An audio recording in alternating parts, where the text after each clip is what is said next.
Pure Experiences.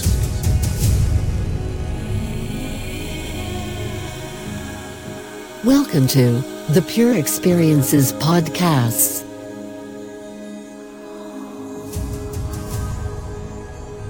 What is the intent behind the creation? What is the act of willing? What are the implications of determinism for astrology?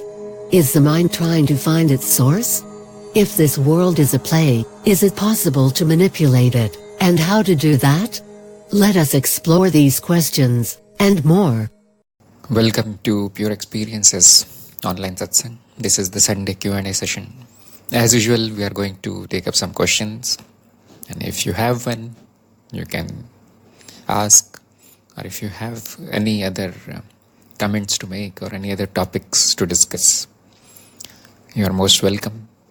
And I have a question here which was asked recently, and I don't now remember what was the answer there, but we will try to attempt an answer by simply doing the introspection.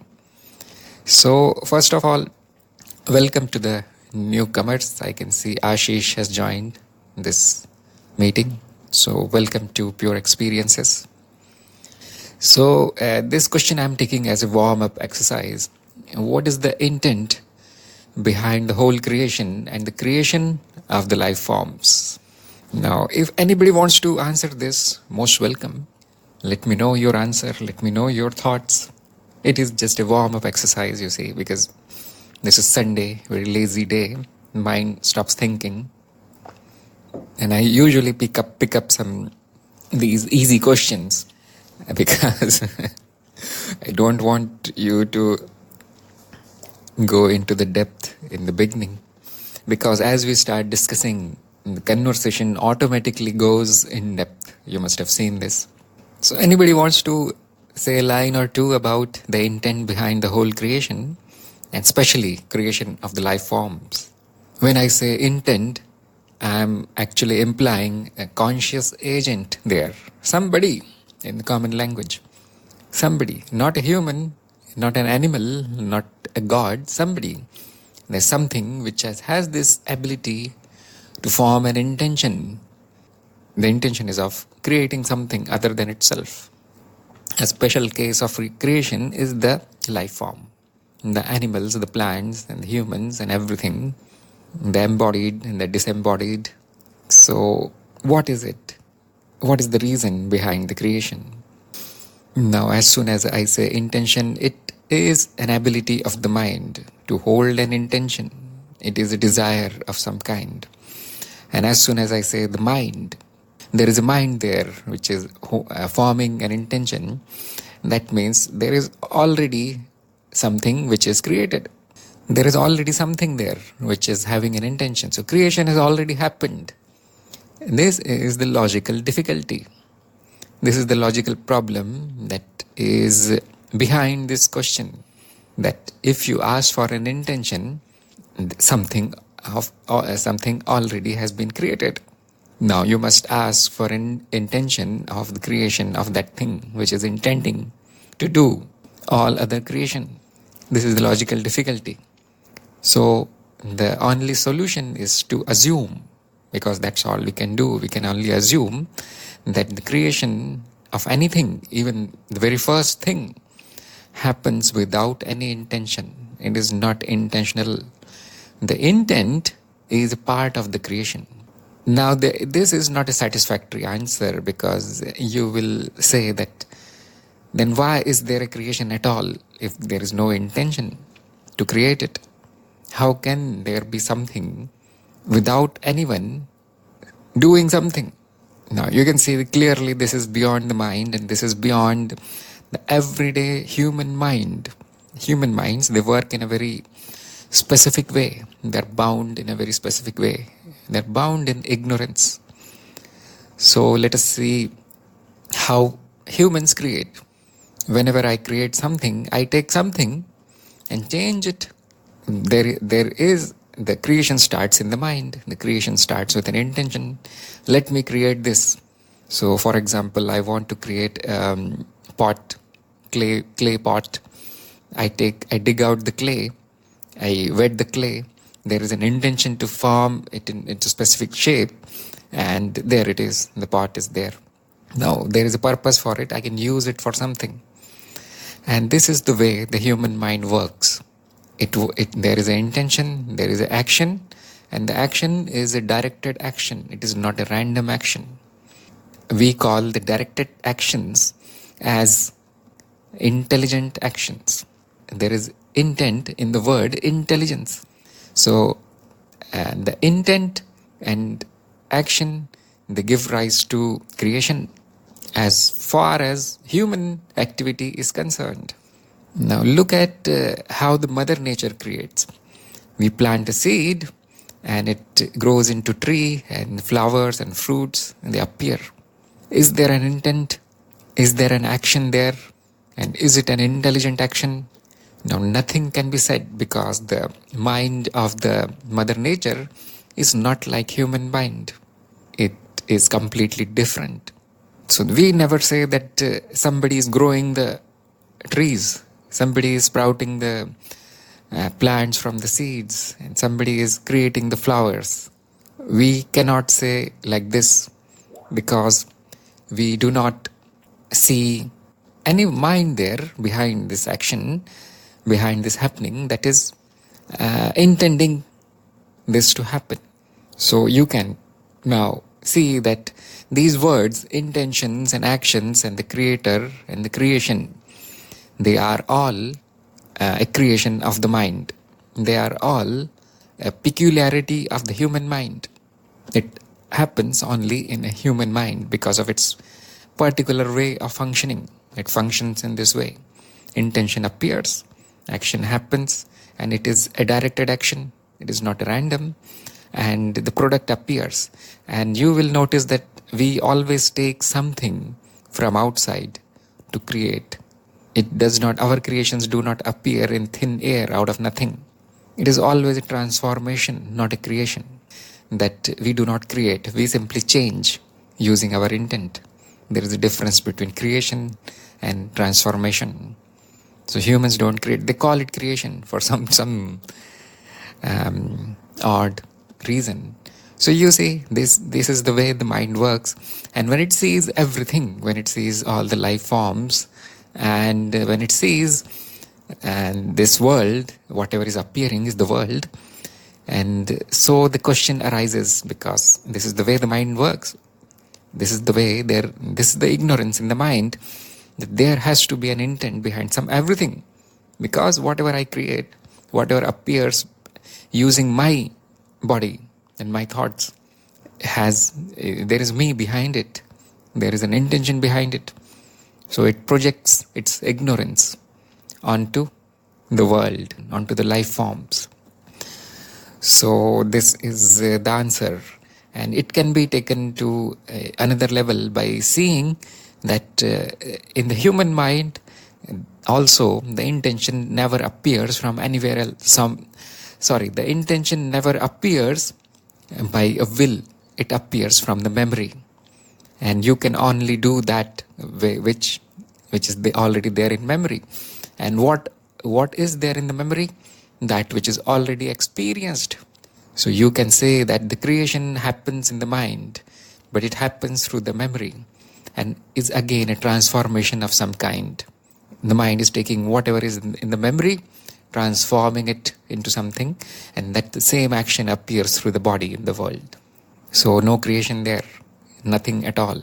It is merely a change, a continuous change, and it is the ignorance of the mind to assign an intention, an intelligence, and a creator, a purpose, and a meaning, a direction to whatever appears. This is what we call as Maya. This is projection of the mind on simple happening, simple appearances. The appearances are, I can say they are simple, but not so simple, you see. But this extra layer is added on top of it. And look, this is being created from somewhere, it is coming. So, no intention there. It is just appearances.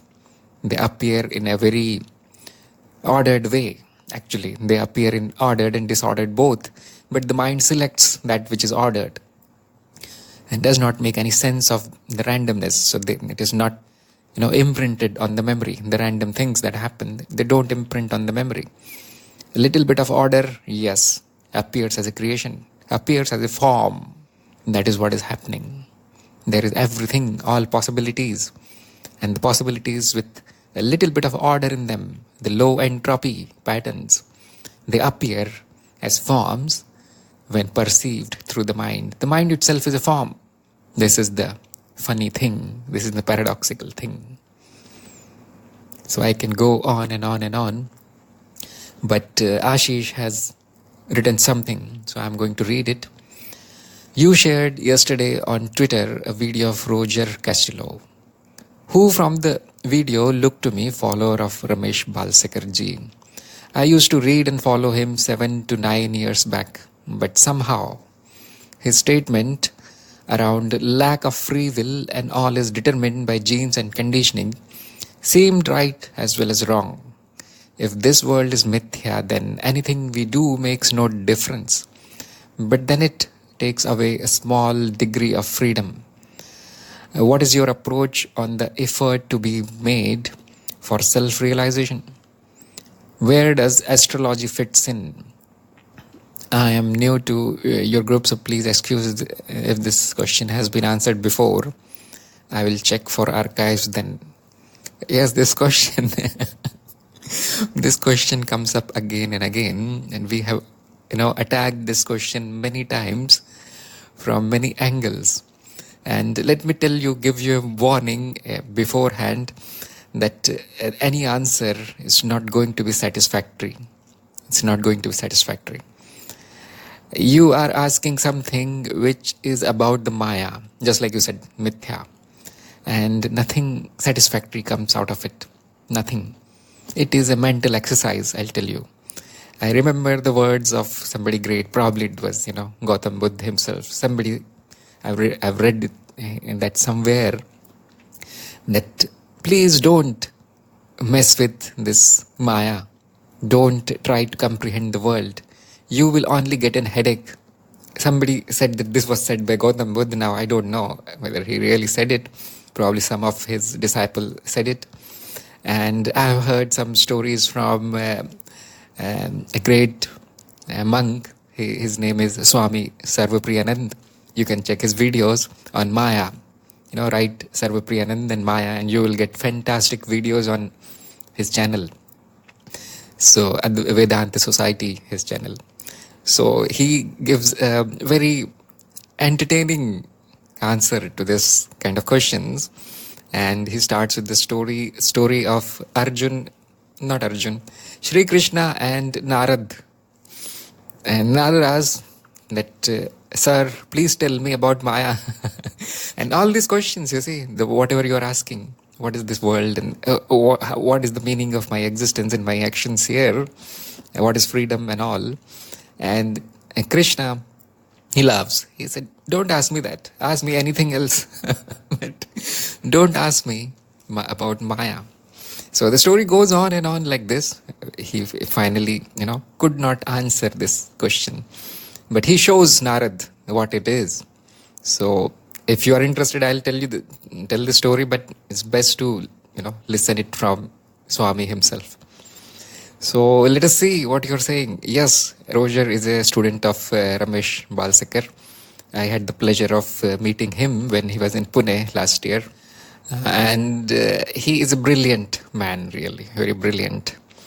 So Balsekar is coming from the Advait tradition, the pure Advait tradition. And as you know, he is the student of Nisargadatta Maharaj. So whatever he says, we need to pay attention. You see, he's not going to say anything without any reason. You cannot simply dismiss his talk. Why did he say that there is no free will and everything is being determined by genes and conditioning? Why it is right? And what do you mean by the will? Is there a will? How does it look like? And you will need to go into the depths of your own mind. What happens when you will?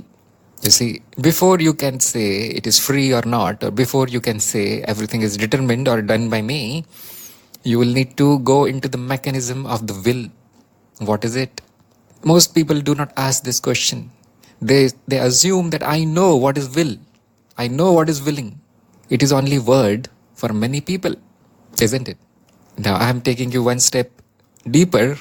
I could have given you the answer, but I told you, I gave you the warning in the beginning. It's not going to be satisfactory. Humans don't like this thing. There is a kind of, what you say, resistance in the mind about its own nature. Therefore, it has to be seen. You cannot simply tell them, look, there is the no will there. Go home now. It is not going to be satisfactory. So what I'll do, I'll take you in the mind and check the action of willing. You can do it right now also. Will something and pay attention what happens.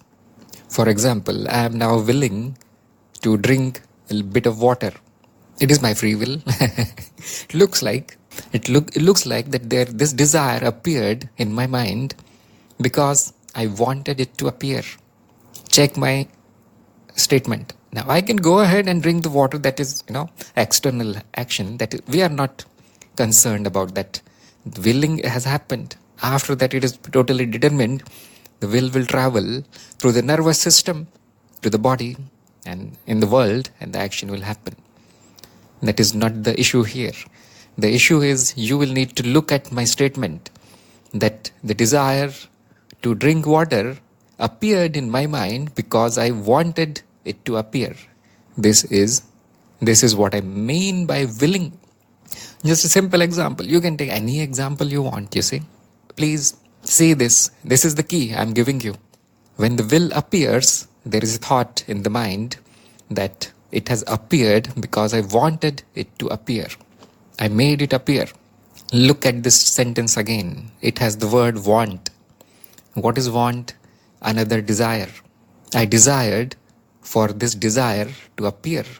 Now, if there is the wanting behind every desire, not every, let us say, a few desires, the conscious, free-willed desires, then it, begs the question. There is a necessity now for this wanting to have a wanting. What caused this desire to want me to have this desire?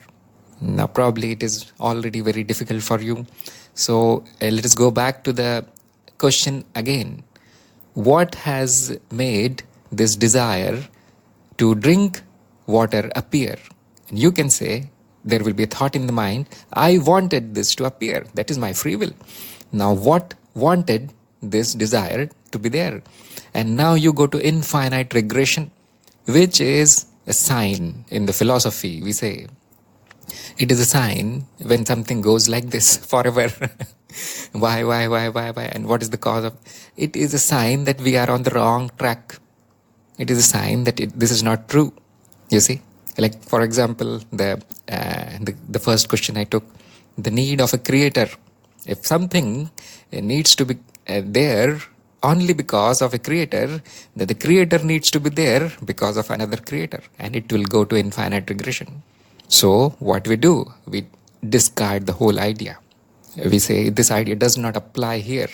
So whatever happens in the mind, there is a cause, but you will never find the cause.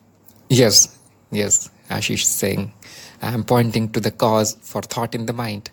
What is causing the desire is not an entity called you.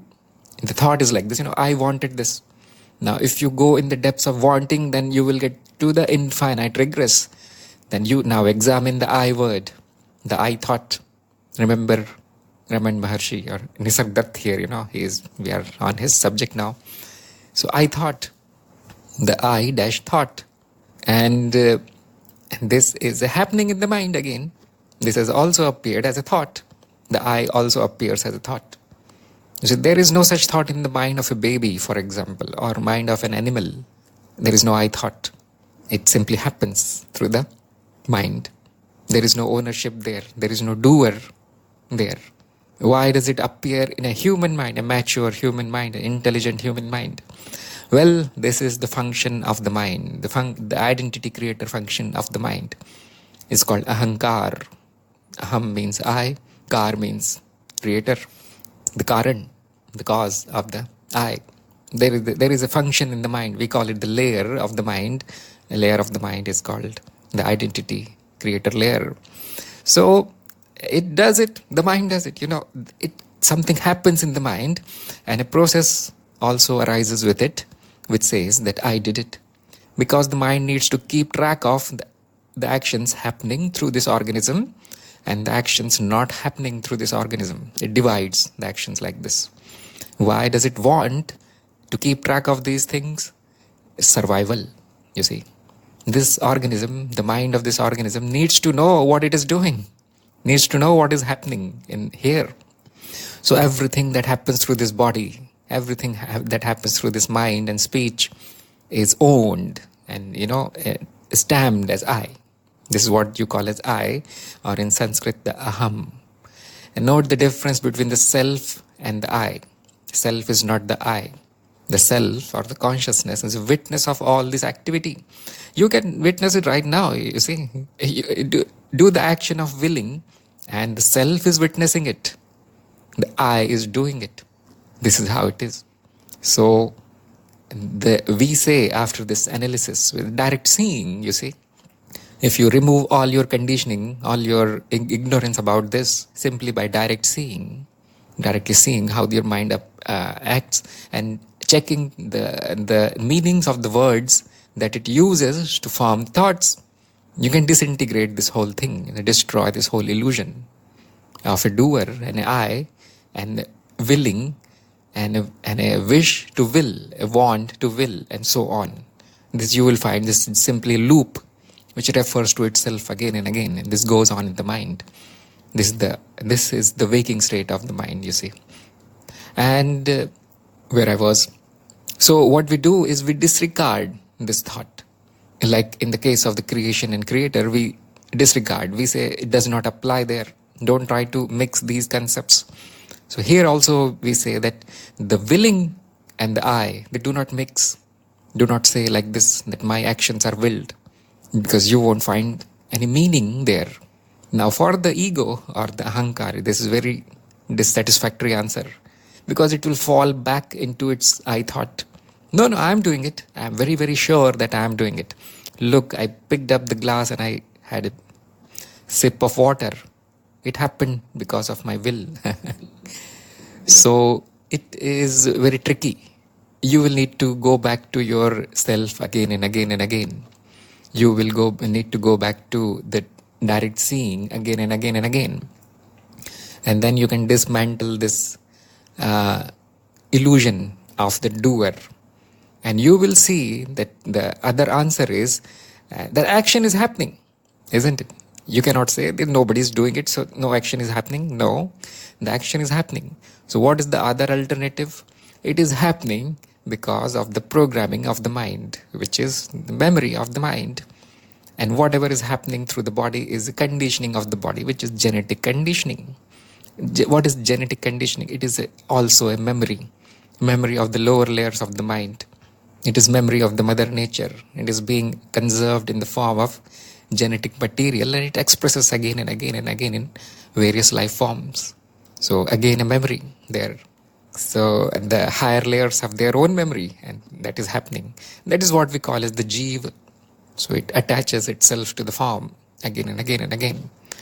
So because the first option has failed, you have the second option, and check that it is not being done. It is always happening. So you now know very important characteristic of the Maya.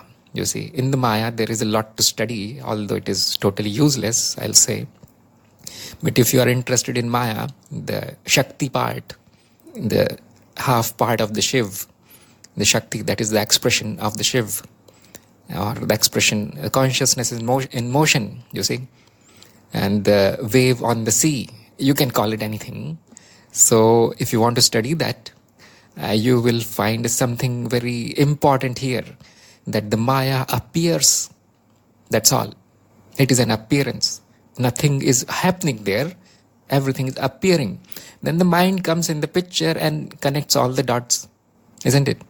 Why is there a plant? Well, somebody has planted a seed.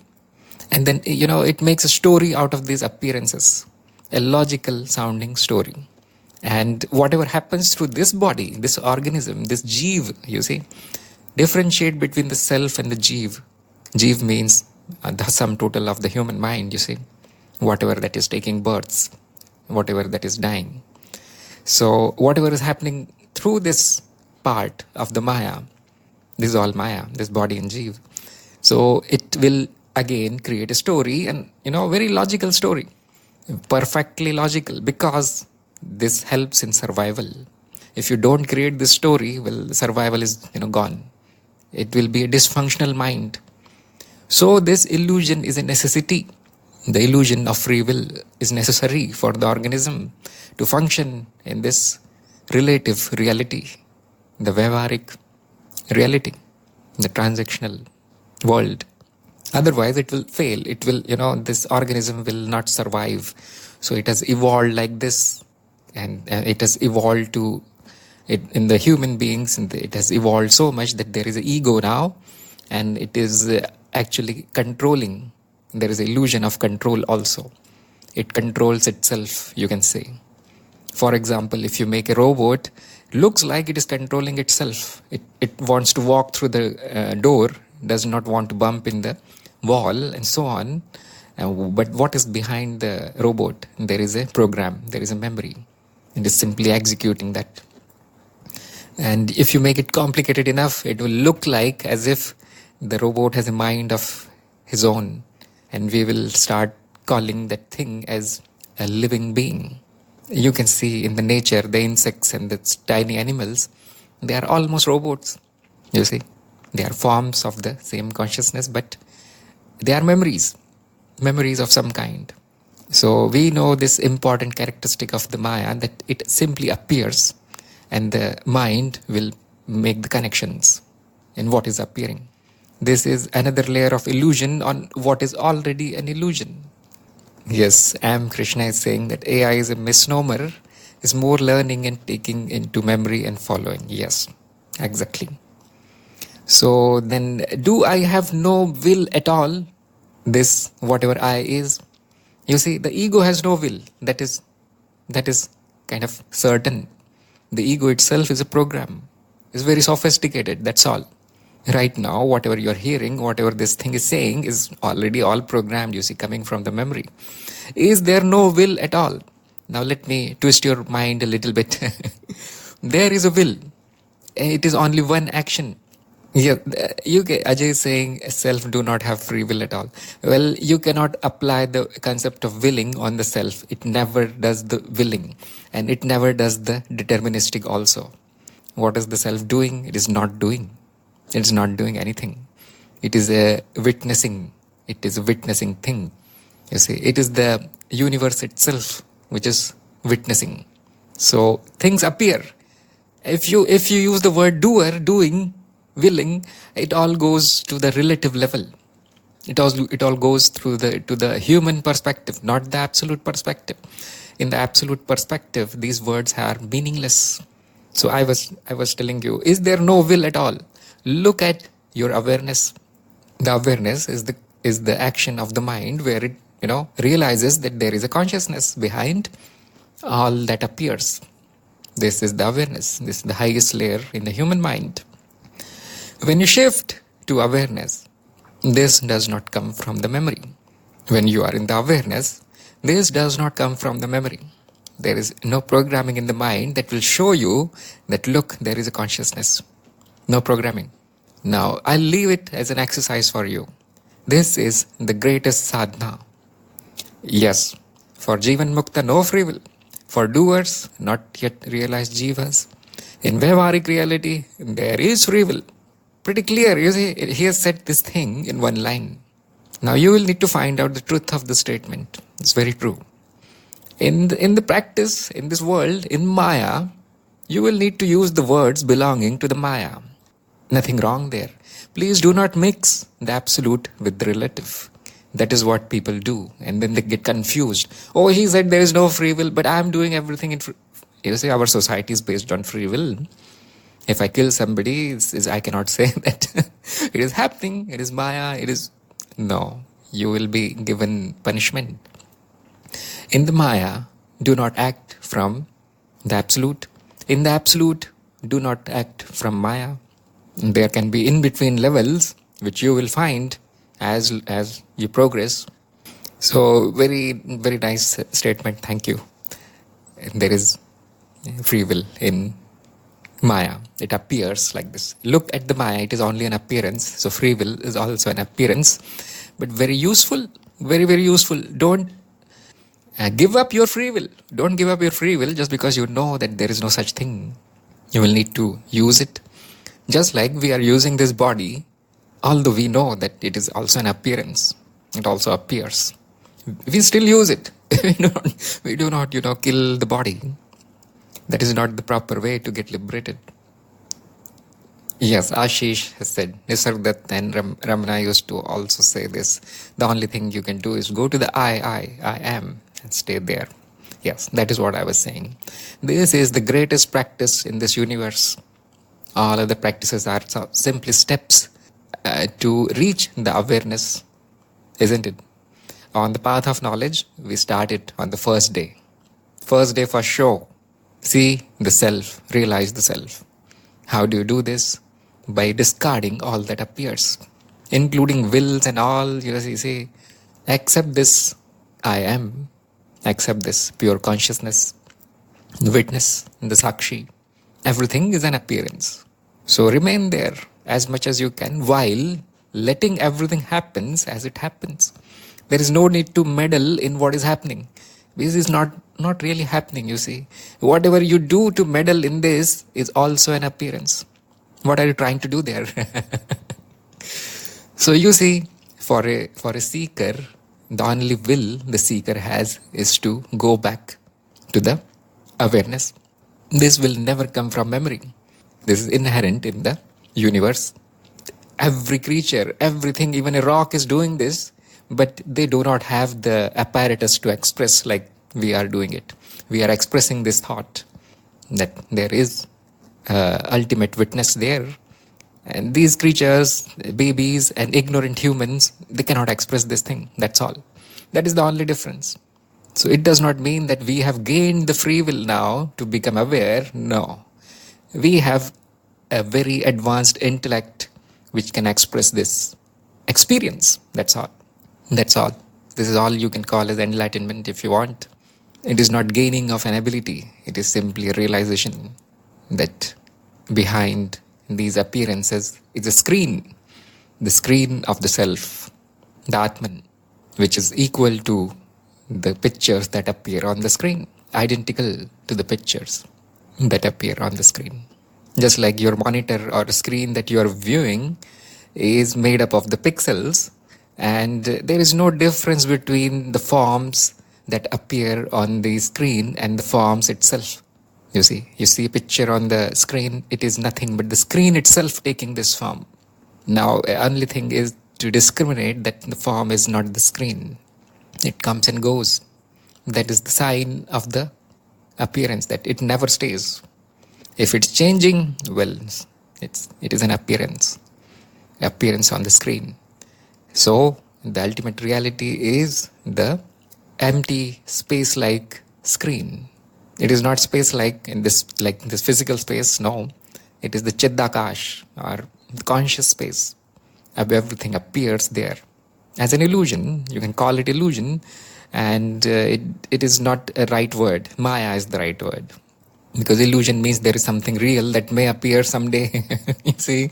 But no, on this Chiddakash, nothing real is going to appear. It is itself is real, isn't it? It itself is real. Whatever appears here, no, it is not going to happen that you will find some reality out there someday. It's all Maya. It is the only thing that exists. So the Maya is sometimes equated with reality. You will find some scriptures like this. I remember Swami Vivekananda, probably it was him, that said the Maya is not the reality, but it is the only reality that you will find. And that's why it is so complicated about, our language does not express this nicely. Our language is all Maya. It is all based on Maya. Probably in the ancient times, they created some language to describe all these things. It is all lost now, probably, you see. I have heard that Sanskrit had this quality to express that which cannot be expressed using ordinary language. And Hebrew language, all the letters of the Hebrew, they were constructed out of the primordial patterns. The same thing is said about Sanskrit also. And now we can see that these all languages have a common origin. It did not originate on the earth plane. That is what people say. So I'm just giving it an entertaining angle that there was a lot of knowledge before, which is now lost. So Ashish M is saying, if you have listened to Shankar's Nirvana Shaktam, is a revolutionary meaning. Well, I've actually read Shankar's translated works, few of them, but and no, the scriptures are kind of Nirvana Shaktam is not. I've not read. So, if you want, you can. If you are interested, you can let everybody know. Let us know. Let the group know what it contains. Because our group is about sharing knowledge, you see. It's most of the time I am talking. That is another matter, you see. But if people are interested, give a talk on whatever you know. This will be beneficial for all. So all you need to do is send me a message that I want to talk about this subject. That's this thing I learned. And then you will be handed over the mic. So, okay, he's given a link. So, thank you very much. So, now Ashish is saying, so if the shift happens to aware of awareness, then it is not something done by memory, mind, intellect. So, who is doing the shift of going to awareness? Well, as soon as you ask who is doing, then it is again mind. You are referring to the ego or the doer part. You see, there is no doer, I say, and then I ask who is doing. So, no, these do not mix. So, awareness itself is coming to awareness. You can answer it like this. If I say awareness is doing it, it will be a wrong choice of words, isn't it? It's a wrong answer. Awareness is coming back to awareness. That's all is happening. And therefore, it is not an act of will. Will is an appearance. Awareness coming to awareness cannot be an appearance. So, at least this is my interpretation, that do not mix the doer with awareness. They do not go together. It's not possible. It is a disappearance of the mind, you can say. When the mind lets go of itself, what remains is awareness. So there is a shift of attention, you will see that the mind is attending to this, then mind is attending to that. It is listening, it is seeing, it is thinking, the attention is flickering like this. And when the attention is relaxed, when it is attending nothing, what is that? That is awareness. The space between two thoughts, the interval between two perceptions. Yes, and Ashish is saying, is it the mind who is also looking for the source? No, the mind cannot look for the source. What has happened is the Guru's words will get into the mind. The Guru will say, relax your attention, see that which is perceiving, not the perception. What that does is relaxes the mind. The mind stops there and awareness appears to itself. You see, like Krishna is saying, awareness is not an object for perception, but is the subject itself. The subject appears to itself. I'm using a wrong word. The subject becomes itself. It does not appear to itself. It becomes itself. And this is impressed on the mind, because mind is what? It is happening on the screen of the subject only, on the screen of the self only. So it gets this impression. This gets recorded in the memory. It is a blissful memory. The mind cannot describe what has happened. You can see that. When the mind is not engaged in all this mess of the mind, you see, this thing and that thing, and running after desires, and some are fulfilled, some are not fulfilled, pleasure and pain. When it is not doing it, what is it? It is the bliss, it is the peace, it's the Anand.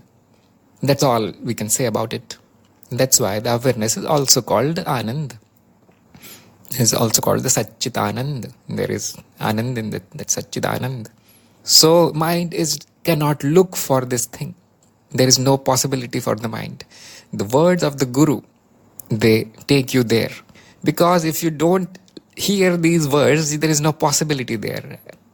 Sometimes, a stroke of luck, it may happen, but then, it can be explained away as the past life sadhana of that mind, which is that person, which is currently here in the person form. So, what is a guru then? Isn't a guru a person also? Isn't a guru a mind? No. The form of the guru is again Maya. The awareness expresses through this form and reaches the mind of the student. The awareness is the guru. It is the same awareness which is experiencing through you. Same awareness. So again, awareness is realizing itself through a guru. You see, it is so beautiful. Sometimes you will hear me saying that self is the only guru. You see, one-liner thing. It's beautiful sentence. Because this is what is happening. The form cannot do these things. The form which you think is the guru, no. The awareness itself is the guru. That mind has realized this thing and now expressing it. And when it reaches this mind, which is your mind, it stops. And the awareness appears there also. So you see, ultimately it is the one which is witnessing everything through the forms. Now, this does not require an evidence. Whatever I am saying does not require an evidence because it is self-evident. You can see it happening right now, right here. It is not a theory that I cooked up somewhere. This is what is happening right now, right here. So, no, the mind cannot realize this thing. The awareness realizes itself when the mind is gone. Chitta vritti nirodh is the yoga. Mind is gone and then the yoga appears. It is very easy. It is very easy if the guru is sitting in front of you. Otherwise, well, for millions of years, the jeev or the mind will keep doing this. Why do we place guru above everything? It is the self and so is already above everything. You don't need to do even that. So M is again saying, I feel if one understands the object-subject differentiation, then one can realize that we do not try and understand the awareness, but awareness is realizing itself. Exactly. Again, in one sentence he said whatever I expressed. So, discriminate between mind and awareness. If you want to see what is happening, do not mix the mind and awareness. You don't need to go to the level of Brahman and Parabrahman. These are kind of, not for us. So just discriminate between what is mind, what appears, and what it is appearing. These two things. This self-realization. So now Ashish is asking, can you please share your thoughts on a part of the first question on the effort to be made for self-realization? Is it to make mind calm down, like it is said that make the water clean and calm, light of awareness will shine by itself? So I'm sorry you say this. I totally forget about all other questions. Because such an interesting topic, isn't it? So yes, about the effort to be made on self-realization. Now tell me, Ashish, when you clear the mind and see that there is an awareness, there is a witness, how much effort it took to see that? There is awareness, yes. There is an experience, so there is an experiencer also. You disregard the experience for a second, what remains is the experiencer. This light that is shining on everything cannot be seen, cannot be felt, cannot be, seen as an object, like I said. It is the one in which objects appears. So how much effort it took, you can do it right now. You see, it is always available. You see, the characteristic of the reality is that it never goes away. It is unchanging, not being modified by anything. The modifications appear in that. So when you make an effort, what is witnessing that effort? Isn't it already there? Can it be gotten through effort? Will the self appear because there is an effort? Is the effort a cause for the self? If you see it like this, then all these questions will be rendered meaningless. It will be seen as ignorance of the mind. The mind is asking these things. So no effort. The effortless state is the realized state. If you are making an effort, well, you are in the mind. You are tangled in the mind. You are in activity of the mind. Can you make the mind calm down like the water? Try it.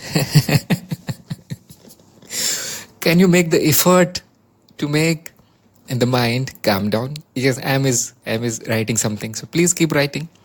I'll try to answer that also. Like, can you make effort, Ashish, to calm down the mind? What is making that effort? And if the effort is needed to calm down, then is it calm? No. You see, think about it.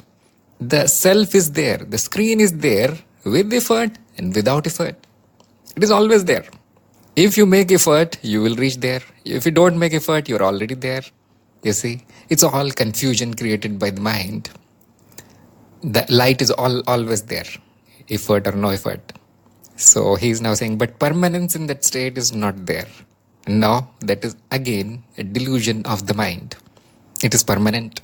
Only sometimes there is activity of the mind, sometimes there is no activity of the mind. Isn't it? The self is always there, activity or no activity. Like I'm talking, you are listening with your awareness, isn't it? The mind cannot listen. The mind is not the ultimate perceiver.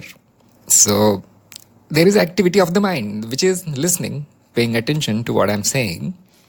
Isn't there the screen of witnessing there also right now? You see, I remember Muji's satsang. Muji gets this question a lot. Notice, I'm with you, Muji, and now I'm, self-realized. The witness is shining. I go home, it disappears. And the Muji has his own way of answering this. So it is always there. Discriminate between what is and what is appearing and going, coming and going. Your all effort is coming and going. Your permanence. You see, the mind is not permanent. There won't be any permanent thing in the mind. Mind is coming and going of mental activity. Mind is what? Only an activity. If there is no activity, there is no mind. What you call mind is appearance and disappearance of perceptions, thoughts, emotions, desires, imagination, everything that this whole world is an appearance in the mind only. So you see, it is activity, it is appearance, it is impermanence. So there won't be any permanent state, you see. There is no permanent state. It is happening on the background of permanence. The mind is happening on the background of no mind. Like they say in the Zen, you see, we have gone through the Bodhidharma, the book of Bodhidharma's teaching. And the whole book is about this. Very little tiny book, but yes, it's a very important book. So the mind is happening on no mind. The impermanence is happening on the permanence. It's not the activity of the mind and then the self appears and the activity appears. It's not like this. It is not one after the other. It is that the background of the witness or the consciousness, you can say, or the self, the Atman is ever present, and the mind fluctuates. The mind has states. The mind sometimes does this activity, sometimes calms down, sometimes. And Savikalp Samadhi is to see this drama. You see, like he used the word Leela. Check the Leela that is happening. Sit between the mind and consciousness. Sit there. That is why it is called Samadhi. Sam means balance, isn't it? Dhi is the intellect. So sit in between. Have your intellect, give it a duty, like a watchman. Sit in between. Activity, no activity, this activity, that activity, and this one which is witnessing. This is Savikalp Samadhi. So this is the whole practice that you will have to do. And it is not really practice, because it's the most natural state of the mind. So I hope you got the answer there, that a permanence. Yes, this is a illusion in the mind. It's only mind that comes up with such excuses that no, my nature is not permanent, my true nature. Then who is witnessing this impermanence? If you know that it is not permanent, then what is it that is witnessing this impermanence? If the self comes and goes, what witnesses the coming and going? Not possible, isn't it? So it is only ignorance in the mind, and many people have this. Many people. Please see this, and the self cannot come and go. So if you say, no, my state is not permanent, not true. It is just another illusion thrown by the mind. But it's good that it is cleared up. So the question by Ashish is clean and calm water. Okay, Bhagavad Gita answers this very clearly. Cleaning the mind can be achieved only by karma yoga. Calming the mind is achieved by meditation. Chitta vritti nirodha is yoga, not chittmala nirodha. What is chittmala nirodha? Anyway, he is right. Because, you see, cleaning the mind is totally a different occupation, not concerned with self-realization. You see, your self-realization, that this is the self, everything happens on the screen, witnessing screen of the self, is the start of cleaning the mind, which is also called the purification of the mind, chitta shuddhi. So this is a part of the yoga, and just like he said, it can be achieved by karma yoga. All these impurities of the mind, which it keeps throwing as an obstacle in realizing this. So it is already in the state, it is already in awareness, but because of the changing states of the mind, the fluctuations of the mind, this is kind of veiled. There is it puts a curtain on this state, on the on the awareness. So the changing states of the mind, why are they changing? Because of the impurities of the mind. It is a monkey mind, tendencies. So you can do that. You can use method, clean it up, and when it is cleaned, it becomes calm.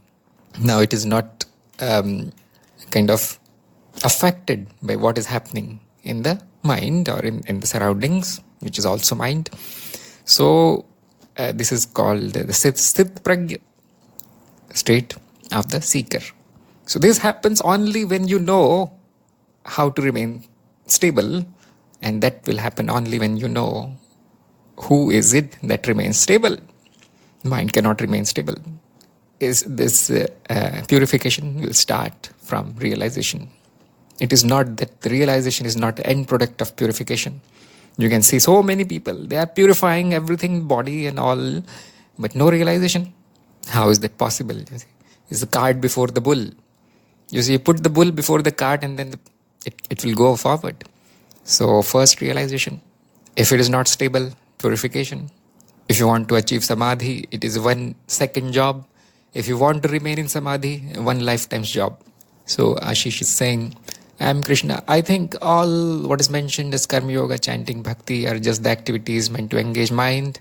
It has to do something, so better engage in such activities till it comes to a point where it gives up. Just like koan of Zen meditation, you cannot solve it logically, rationally.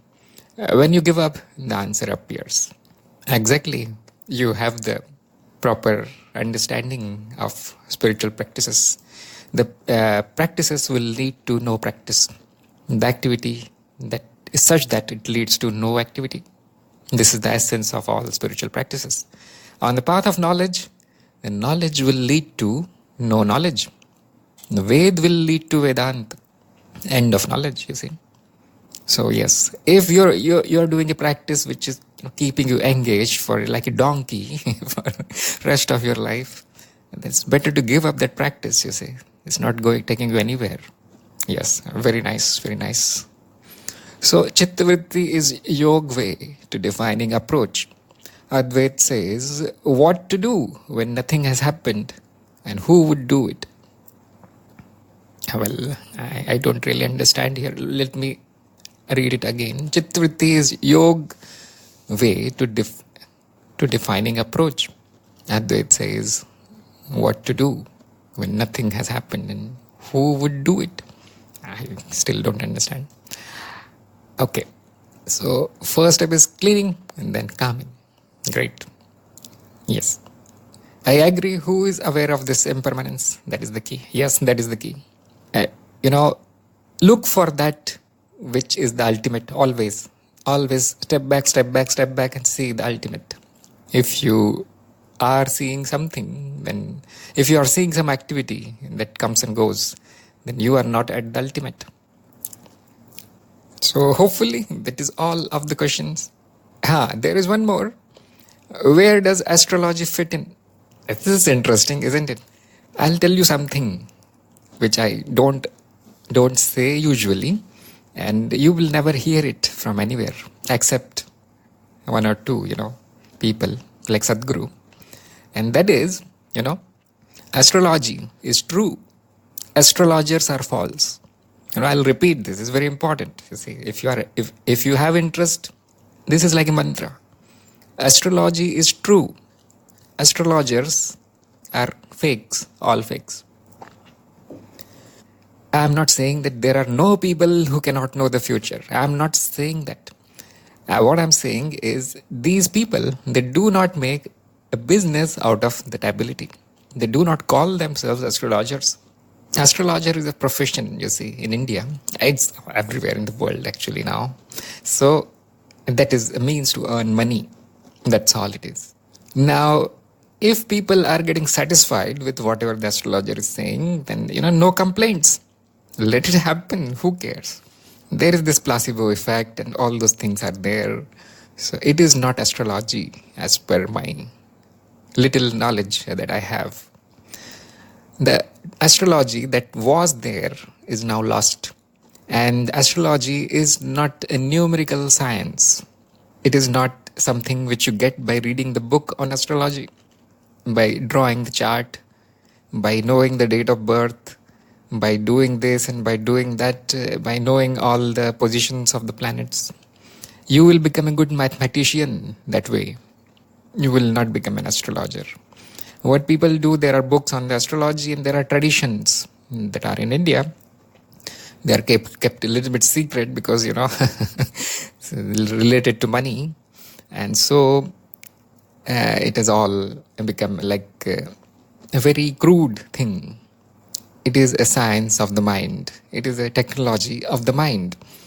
So, yes, Am is saying, and that astrology is science. And if my submission is, if one understands astrology in its true sense of science, then it will prove the absence of free will.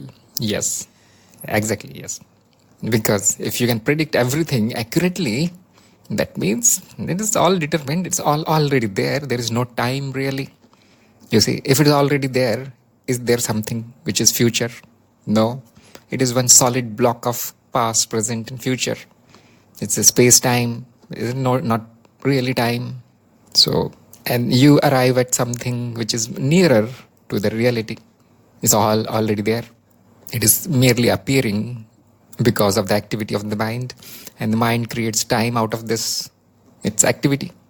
It is going through the slices of this all that is already there. So this is a kind of a deeper thing of which the evidence you will never get. It is not self-evident. So, and as long as we are in Maya, well, this is kind of very difficult to see that, everything is already there. You go beyond Maya and you will see this. That can take some time. So he's saying very interesting statement on astrology, but not clear on the distinction. Please help understand. Yes, so I'll give you something in brief, then you can research on your own. It is not a mathematical thing. It is not. Astrology is not simply computing the positions and then looking in the book, oh, this will happen because the book says it will happen. And that this is, degraded, corrupted astrology. A true astrologer who knows how to see what has already happened. You see, you cannot say it is future. It has already happened. So he has the mental ability. His mind is already on the higher layers. in the realm of the universal mind. It is already beyond the Maya. And so the mind will fetch something, some information out of that and will speak like this. And it will be true. What do you mean by true? That exactly that will happen. Now you can say that, oh, let us say that he told me that you are going to meet with a very bad accident next week. So what I'll do, I'll just stay at home and this will never happen. Now this will falsify what he has told, isn't it? What the true astrologer has told. And my guess is that this will never happen. This will never happen. Otherwise, he has said something which is not there. So I have talked about this, like it is very convoluted, isn't it? A difficult thing to comprehend. So those who know the future cannot change the future. Those who think they can change the future, you want to know something because you want to change it, you want to adapt yourself to that happening, and that is not the future then, because you changed it. So it is a paradox here. If you know it, it's not the future. If you don't know it, then it is the future. That means the future cannot be known. And if you approach it from this angle of the mind, then you will get into some meaningless talk, just like I'm doing right now. It's all meaningless.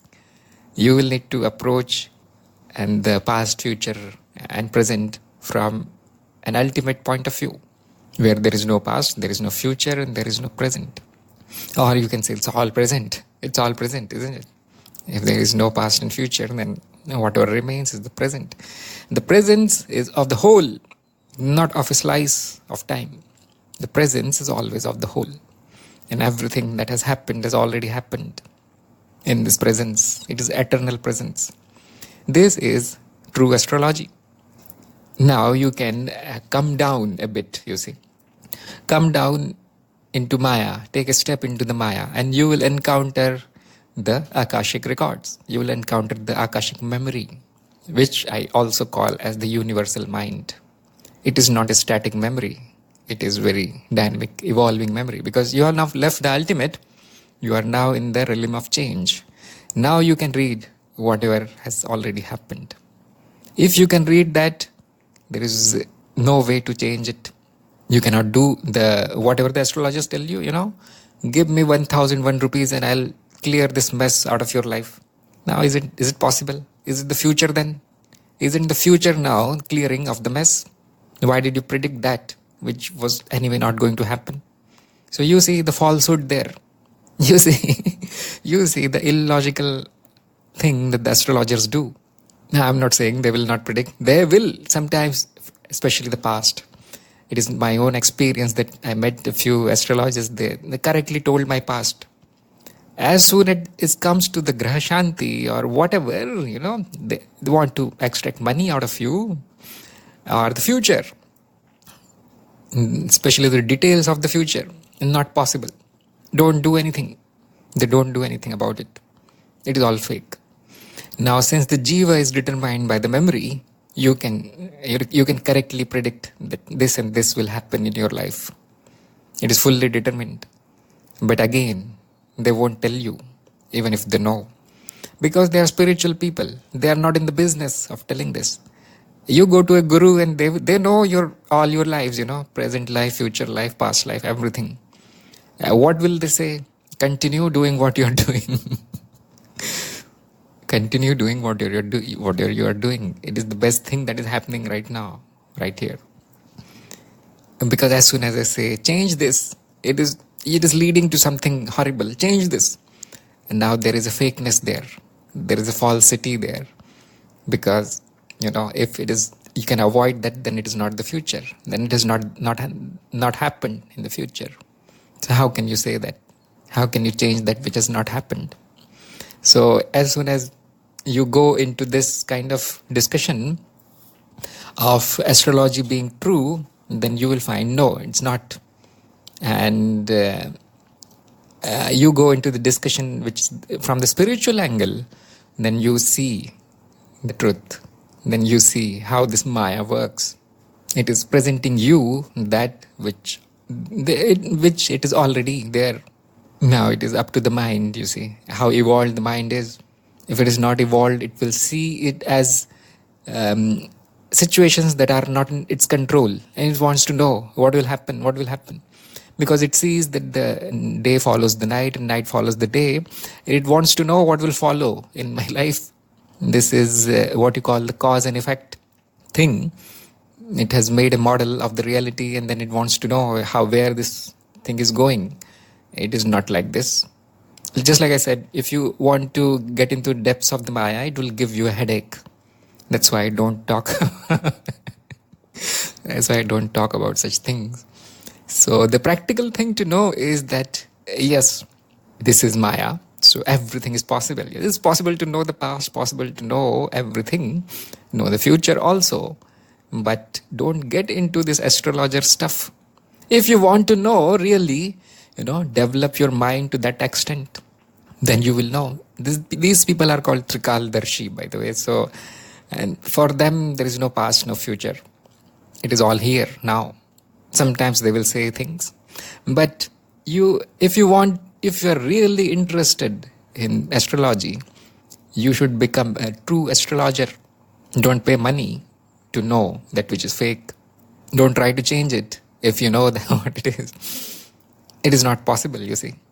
There is no doer. It cannot change anything. Whatever is happening is perfect.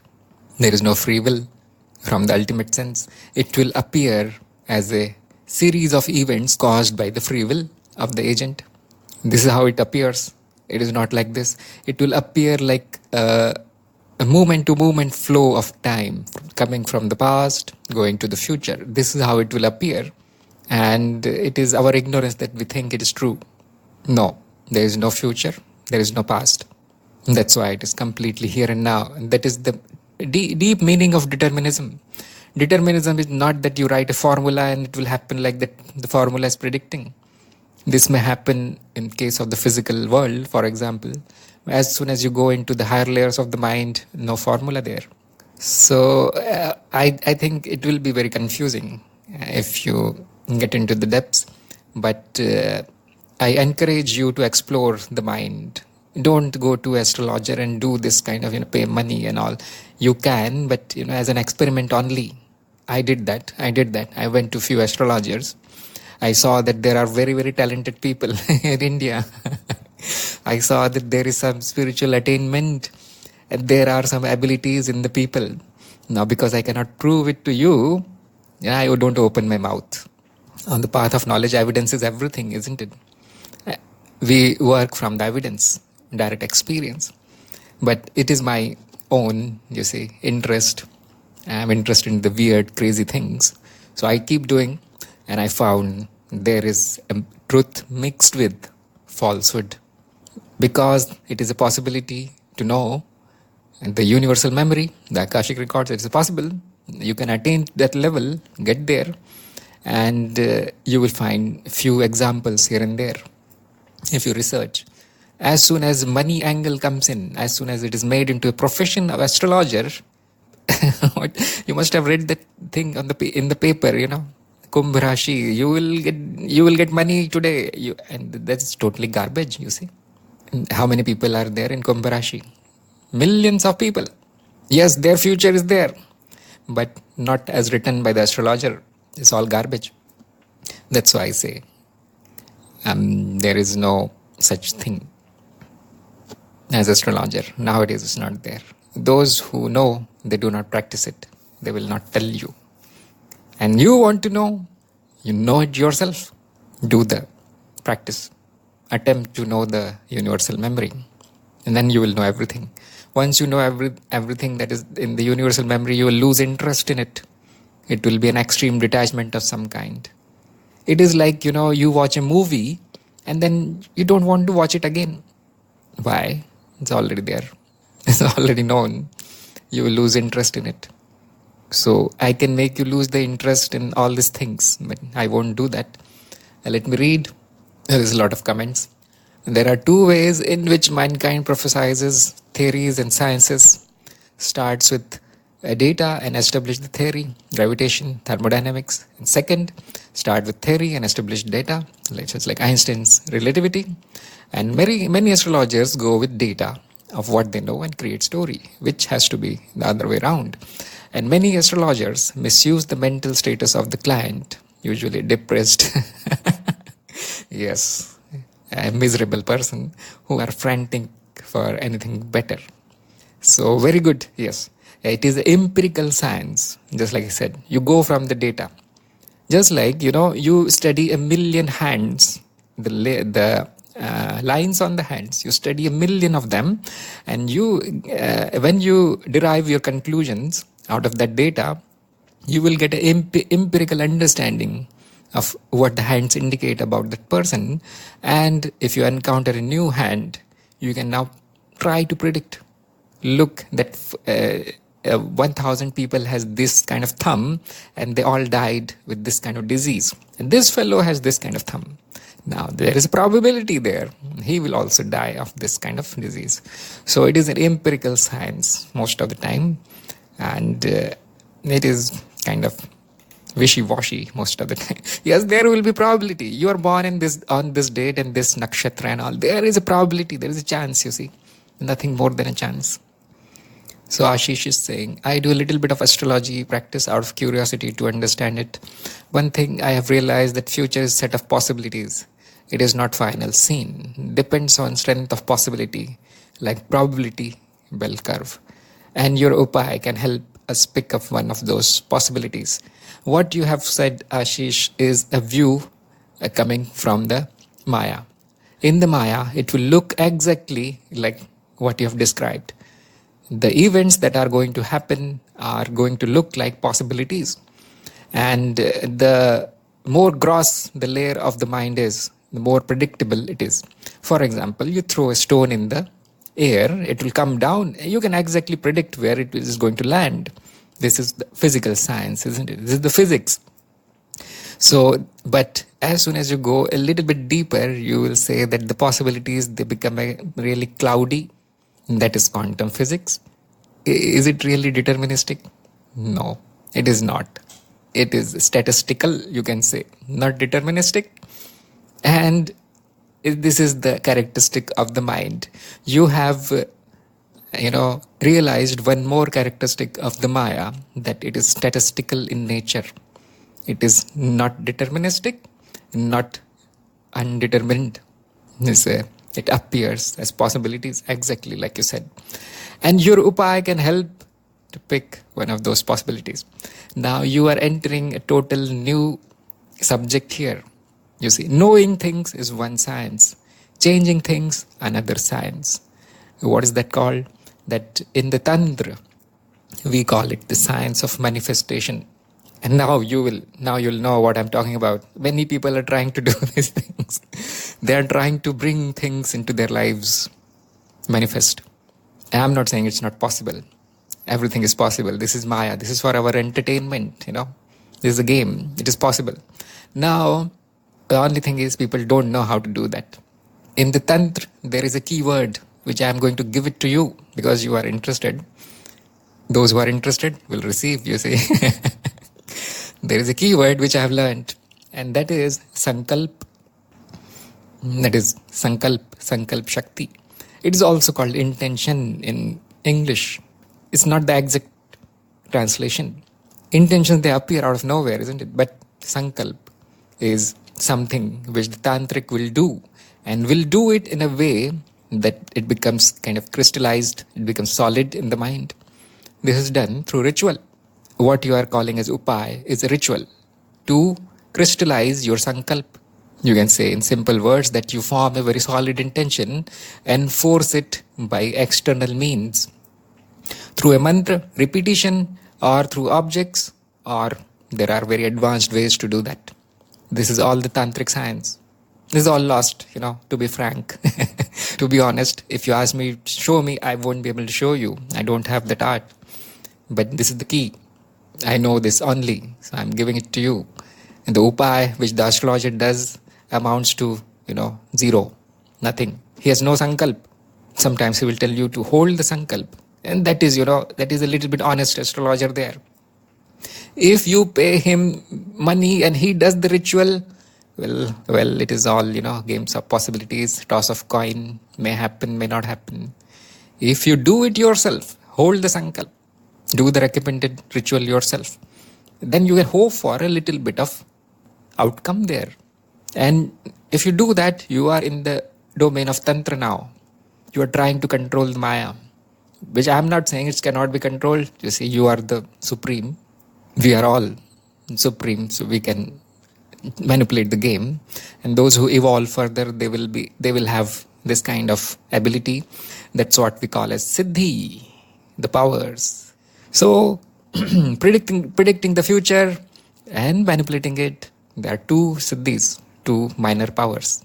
If you are on the path, if you are a spiritual person, you will get this sooner or later. There is no escape. Let me make it clear. You will get this. So my logical mind says that you do it anyway, because you are reaching there only, where the astrologer claims to be. If you have a guru, your guru is already there, most probably. Your guru probably has this siddhi power already. And if not, then probably he has the knowledge. That's all. So I have this kind of theoretical knowledge. So I'm not practicing it because I know my spiritual practice will take me there anyway. What is power? Shedding of your bondage, shedding of your limitations. Now you know you are this in the monkey suit, in the human form. Your hands are tied. You cannot do much, you see. Simply looking at things that are passing through this life. Very little ability to do anything. As soon as you rise above the human, your hands will be untied, and then which you are able to do anyway, you will be able to do it. But the funny thing is, you will lose all interest in manipulating what is happening, because you see, it is being done at the most perfect way. It is all happening in the most perfect way. Now you will identify with it, and you can say, I am doing everything in the most perfect way already. And that is another, rabbit hole. So yes, in the Maya, it's possible to manipulate Maya, and don't pay money. You can do it yourself. And the only thing is, if you use this power, you will get entangled in this world, because the Maya is giving you fruits, and she will keep you tied here. That is totally against our spiritual goal, which is liberation from the Maya. Oh yes, those materialistic people, they will do everything to stay here, and they will use Tantra to get whatever they are after. As spiritual seeker is satisfied, content, whatever is happening is perfect. We do that which is necessary, necessary to find and necessary to live this life. And we do it through ordinary means. And that's why you will see these big rishis, they lived very ordinary life. They ate whatever was around them, begged for food, isn't it? You may expect that, they have so much power, they can build castles, gold and all. Well, they see it as a waste. For a realized person, the gold and the stone, one thing. It is all appearance. So we do not waste time like this. We like an arrow, we head for liberation. But people have so many paths, you see. They can take the more interesting paths. And it is boring. Head for liberation is very boring for the mind. So you can take a little bit curves here and there, make it entertaining. Okay, he's saying, if you see free will is an illusion, then there is no separate doer, then half of the questions will be answered itself. Yes. And this is the characteristic of the knowledge, that when you know, and the lower questions, they dissolve, you will see them as meaningless. Very good conclusion, yes. Upay, this is the critical link. If you analyze yourself, most, maybe all of our life, best or worst happening, were not decided or planned by us, but we definitely work for and towards that. Also, namology. Yes. That which is kind of controlling our lives has already done the upay. Now, if you step one more step into the Maya, there is this thing called the greater mind, which is a group of jiva, a disc. I call it soul disc. It's from the new age spirituality. Theosophical Society. So this is a group there. It is looking after the whole family. It has already done the upay. You are born with the specific set of karma, the prarabdha, which is actually the perfect thing for your evolution. If you use your tiny mind intelligence in manipulating that, well, who knows? Can be good, can be bad.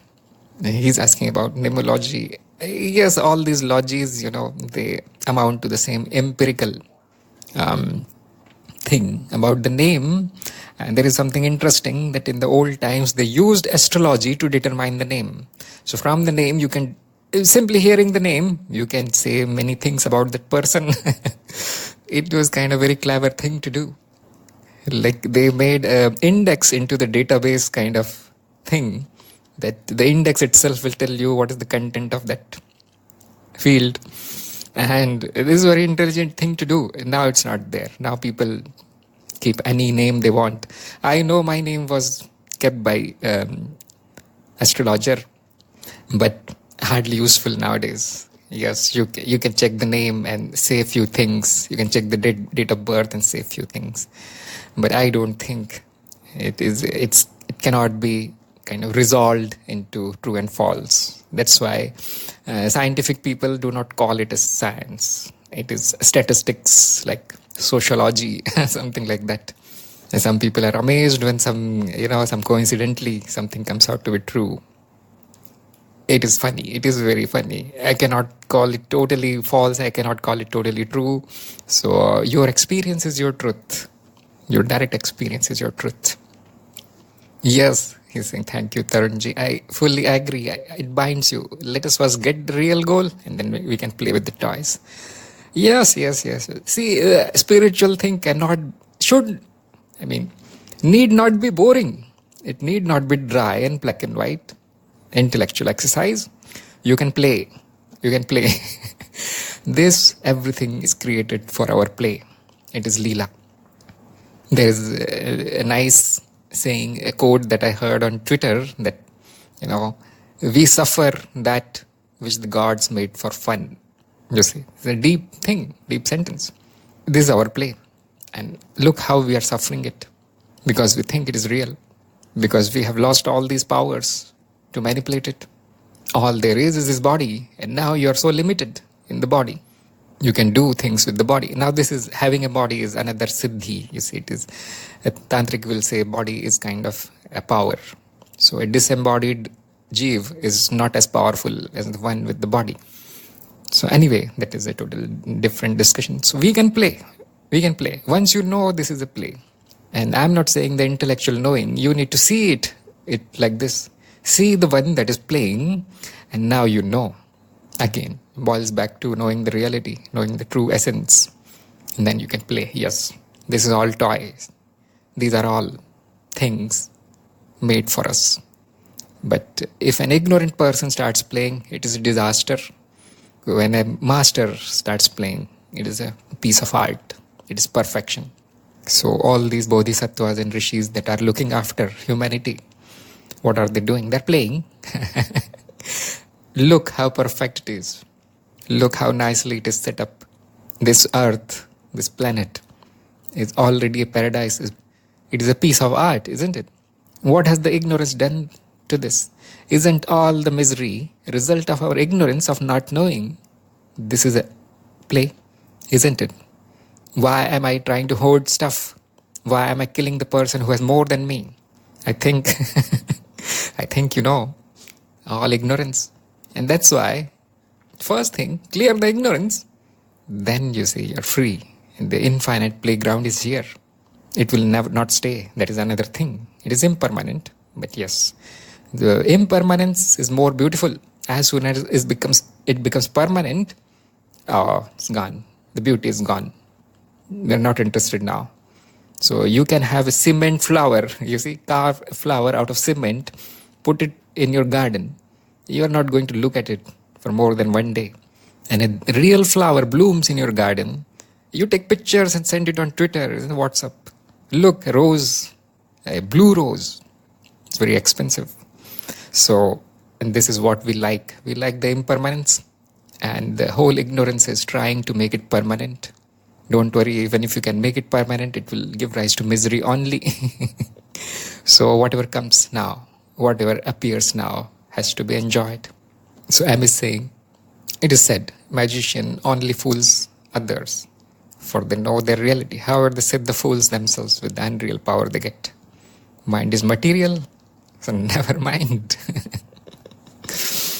As long as there is ignorance, it will be, what is happening will be seen as real. And real, I put in quotes because there is nothing, you see, real and unreal. It is what it is. Now, if you think, what I'm calling real, you see, let me explain it a little bit. If I say this is unreal, you should not get an idea that there is something out there which is real, just like I said. So the unreal is actually real. You see, it appears in some other way. That's why the proper word is Maya. That which is not is Maya. It appears. Because of ignorance, we take it as truth. We take it very seriously. And in my view, it is not a bad thing. Ignorance is not, he's a lowly person, he does not know. No, it is also a play. It is also a play. And it is very, very entertaining if you see. Now, I'll give you a very good example, which probably you already know. You watch a movie, let us say there are dinosaurs in the movie, and they are made of wood, plastic dinosaurs, like very, very old movie probably, like toys and puppets. They move around as not. When you were a kid, that was a big thing because of ignorance, you see. You do not know they are not real. Now you won't be able to watch it, or probably you'll laugh at it. What kind of crappy movie is this, low budget movie? Not real, isn't it? As soon as you make them very realistic, add sound and all the tension in the movie, and they're killing people, and people are escaping, the hero is escaping, and now the movie has taken reality. It is very realistic. Everything appears real there. You are engrossed in the movie, and if the characters are afraid, you are afraid. If the characters are happy, you are happy. If they are romantic, you are romantic. Now this, you are enjoying it like anything, isn't it? So this is why this appears real. This dream of Maya, it appears real. This is the ultimate enjoyment, if you ask me. It's a virtual reality of very advanced kind, which we are progressing towards. If you must have noticed, the science is repeating that which is already present, isn't it? So we are making our own versions. It is a very interesting adventure. While you are here, it will appear real. It will give you the misery, it will give you pain, it will give you pleasure, it will give you everything. As soon as you are out of it, can happen at death. If your practice is strong, you will be liberated there from the virtual reality in Maya, and then you can see it, and now you will realize, oh, what a nice dream it was, what an adventurous dream it was. That's what it is for. And some people are so addicted, they want to have this experience again and again, some minds, and they do it thousands of times. Just like we like a game and we play it many, many times, we get addicted to that play. So same way. And liberation from Maya is possible right now, right here. And it may appear as a total freedom from the play that is happening.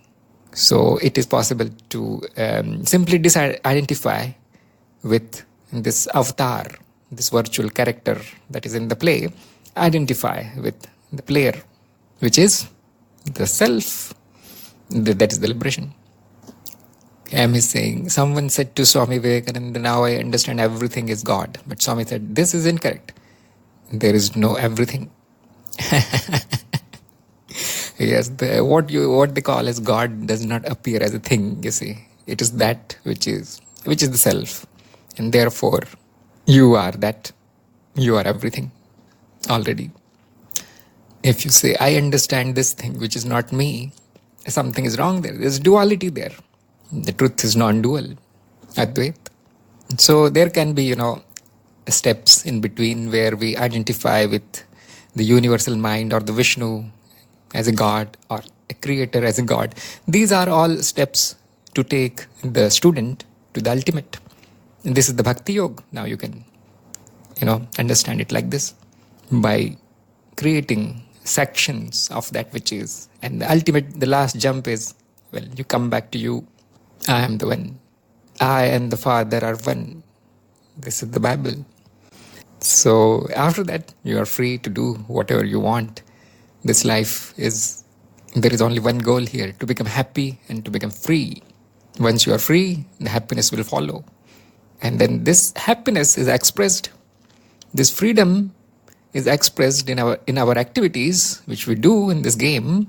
And this happiness is expressed as joy that comes by doing this activity.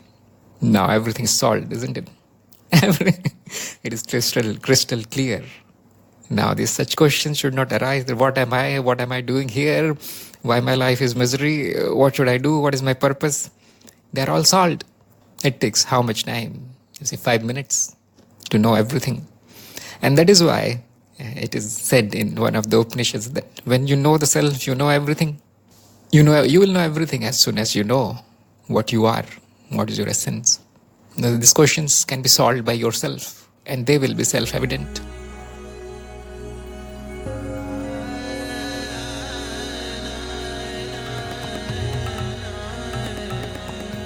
Pure experiences.